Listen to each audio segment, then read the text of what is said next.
एक दफा का जिक्र है कि पहाड़ियों के दरमियान बसा एक छोटे से गांव में माया नामी एक नौजवान लड़की रहती थी।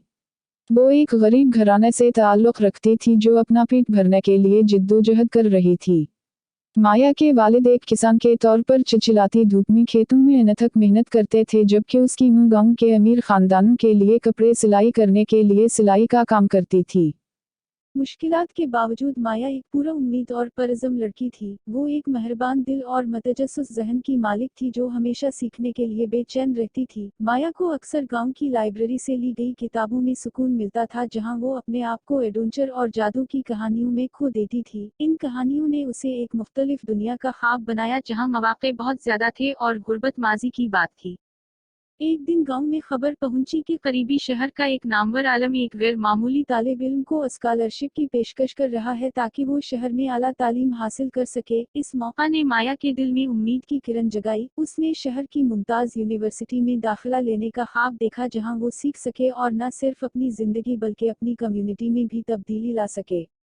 परज़म जज्बे के साथ माया ने स्कॉलरशिप के इम्तिहान के लिए खुद को तैयार करना शुरू किया। इसके वालिदैन अगरचे माली तौर पर जिद्दोजहद कर रहे थे, इसके ख्वाबों में मुआविन थे। इन्होंने उसे रात देर तक मुताला करने की तरगीब दी और उसे एक छोटी मोमबत्ती फराहम करके उन तन्हाई के औकात में इसकी सोबत बरकरार रखी।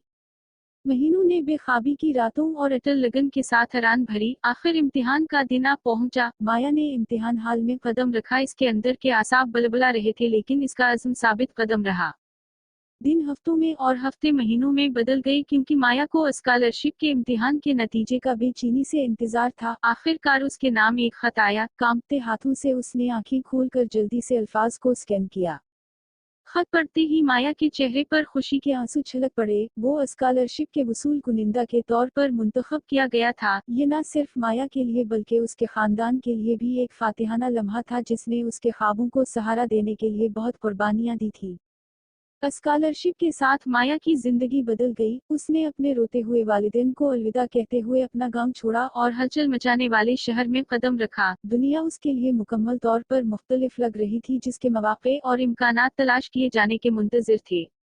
माया ने खुद को यूनिवर्सिटी की तरफ से पेश करदा इल्म और तजर्बात में गिरफ्त करके अपनी पढ़ाई में झोंक दिया। इसने मुख्तलिफ गैर निसाबी सरगर्मियों में हिस्सा लिया और मुख्तलिफ पस मंज़र के लोगों से मुलाकात की और अपने अफ़क़ को वुसअत दी।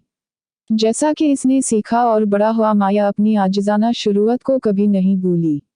वो अक्सर अपने गांव का दौरा करती थी और अपने हासिल करदा इल्म को शेयर करती थी और